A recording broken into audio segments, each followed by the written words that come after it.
चलते ट्रेन में लड़का इश्क लड़ाने लगता है, लेकिन उस ट्रेन से उतरने से पहले ही उस लड़के को एक बड़ा सा मुसीबत का सामना करना पड़ जाता है।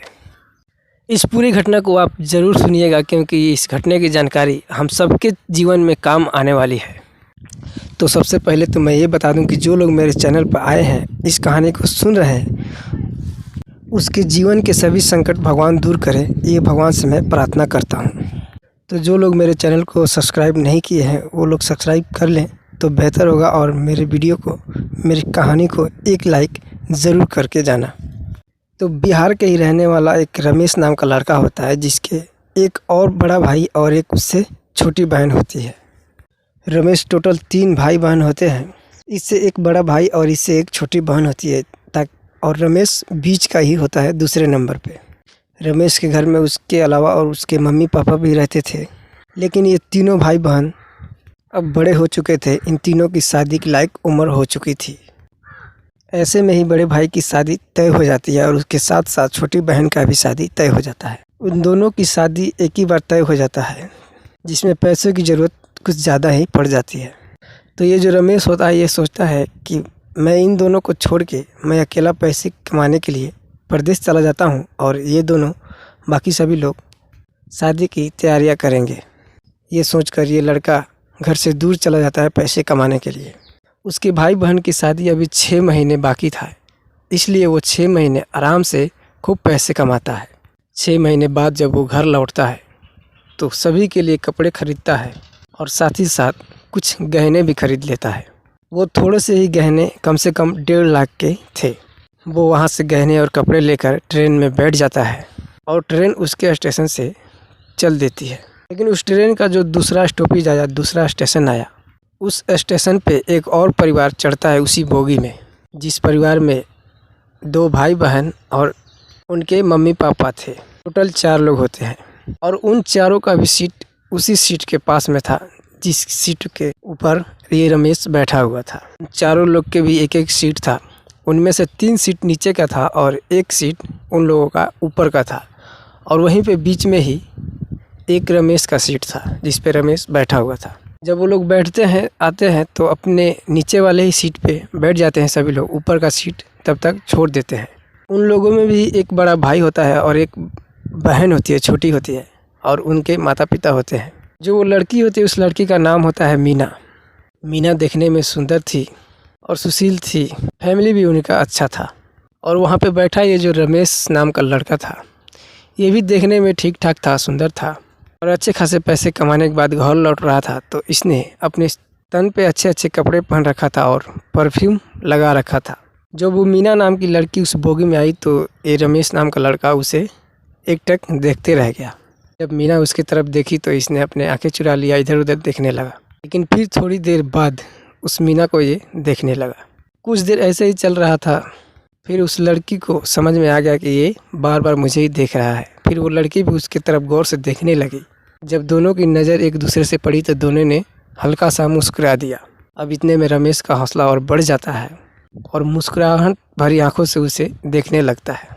फिर कुछ देर बाद रमेश बाथरूम की ओर चला जाता है, जिसके जाने के थोड़ी देर बाद ये मीना नाम की लड़की भी उठ के बाथरूम की ओर जाती है। जब ये मीना जा रही थी तो वो लड़का उधर से आ रहा था, लेकिन जब उसने देखा कि मीना आ रही है, तो फिर वो लड़का आधे रास्ते से लौट के बाथरूम की ओर जाने लगता है। फिर जब मीना उसके पास पहुंचती है तो कहती है कि तुम तो जा रहे थे ना, फिर क्यों घूम के आ गए? तो कहता है कि मैंने तुम्हें देखा तो लौट के आ गया, मैं सोचा शायद कुछ बातें हो जाए आपसे। तो मीना कहती है कि बातें मैं तुमसे भला क्यों करूँगी, और तुम जो इतना गौर से मुझे देख रहे हो सीट पे, अगर मेरे बड़े भाई को पता चल गया ना, तो चलती ट्रेन में कुछ बवाल हो जाएगा, हंगामा हो जाएगा।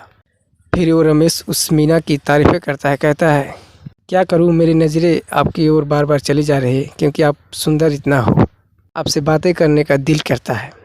और रमेश उससे रिक्वेस्ट करने लगता है कि प्लीज़ अपना नंबर दे दो ना, थोड़ी सी बात कर लेंगे। 2-3 बार रिपीट किया इस बात को रमेश ने। तो फिर उस लड़की मीना ने कहा चलो ठीक है, नंबर ले लो। फिर वहीं पे फटाफट बाथरूम के पास ही नंबर अपना दे दिया, और रमेश ने उसका नंबर सेव कर लिया। फिर उधर से लौट के आए, दोनों अपने सीट पे बैठ गए, और उसी टाइम से चैटिंग शुरू हो गया। फिर इन दोनों एक दूसरे को जानने में कोई कसर नहीं छोड़ा। जब रात हो जाती है तो सब लोग सोने लग जाते हैं। लड़की का बड़ा भाई जो होता है, ये पहले ही सो जाता है। उसके मम्मी पापा जगे रहते हैं। उनका सीट एक ऊपर का होता है। तो 2 सीटें और नीचे खाली थे इनके, तो इनके मम्मी पापा सो जाते हैं। तो लड़की कहती है कि पापा आप नीचे ही सो जाओ, भैया तो सो गए हैं, उनको मत जगाओ, मैं ही ऊपर चढ़ के सो जाती हूँ। ये रमेश नाम का लड़का और मीना दोनों एक दूसरे के आमने सामने सीट पे बैठ जाते हैं, लेट जाते हैं और फिर से चैटिंग शुरू हो जाती है। जब ट्रेन के में बोगी में सभी लोग सो जाते हैं तो ये लड़का रमेश जो होता है ये एक मैसेज करता है उस मीना के मोबाइल में, कहता है प्लीज़ आप उस सीट पर से उतर के मेरे सीट पे आ जाओ। ये लड़की कहती है तुम पागल हो गए हो क्या, चैट कर रहे हो तो चैट कर लो, बस बातें बाद में कर लेना, इससे ज़्यादा आगे बढ़ोगे तो यहाँ पे कुछ और ही हो जाएगा। लेकिन ये रमेश फिर से कहता है कि प्लीज़ आ जाओ ना, कोई भी नहीं जगह है, सब सो गए हैं। तो लड़की कहती है अगर नहीं मानोगे तो मैं नीचे वाली सीट पे चली जाऊँगी। ये रमेश कहता है कि नहीं बाबा कोई बात नहीं, वहीं पे रहो, मत आना मेरे सीट पे, लेकिन मेरे सामने ही रहो। काफ़ी रात होने के बाद दोनों की आंखें लग जाती है, नींद आ जाती है और दोनों सो जाते हैं आराम से गहरी नींद में। सुबह 5 बजे करीब में सभी लोग उठते हैं। तो उठते ही ये रमेश नाम का लड़का जो होता है इसके पास 2 बैग होता है, ये दोनों बैग को ढूंढने लगता है। लेकिन इसको एक बैग तो मिल गया, लेकिन जिसमें इसने गहना रखा था वो वाला बैग इसको नहीं मिल पाया। अब ये लड़का घबरा गया और सभी बैग उठा कर लगा देखने, लेकिन इसका बैग नहीं मिला। फिर ये लड़का रोने लगता है वहीं पे। सभी लोग पूछते हैं कि ऐसा क्या था उस बैग में कि तुम रो रहे हो। तो ये कहने लगता है कि उसमें गहने थे, मेरे घर पे शादी पड़ी है, मैंने गहने कपड़े अच्छे अच्छे ले रखा था, 1.5-2 लाख का उसमें सामान था। इस बात को सुनकर सब चौंक जाते हैं और उसको डांटने लगते हैं कि जब तुम्हारे पास इतने सामान था तो तुम सोए क्यों, जगे रहते या किसी को कह देते कि देखते रहना। लेकिन अब किसी के कहने से क्या होने वाला था, क्योंकि वो तो जो बैग लिया वो उतर के चला गया होगा। अब ये लड़का बार बार अपनी आंखें मींच रहा था और आंसू बहा रहा था। फिर वो लड़की अपने पापा से कहती है कि पापा प्लीज़ से पूछो ना इसका घर कहाँ है, इसके बारे में कुछ जानो, क्योंकि वो तो जान चुकी थी उसके बारे में। और कहती है वो लड़की कि अगर हो सके तो कुछ हम इसकी मदद कर देंगे। फिर उस लड़की का पिता कहते हैं कि हम इसकी मदद क्यों करेंगे भला, ये कहाँ का है और हम कहाँ के हैं, अगर हम इन्हें कुछ पैसे दे देते हैं तो ये लेके भाग जाएगा, दोबारा हमें मिलेगा ही नहीं।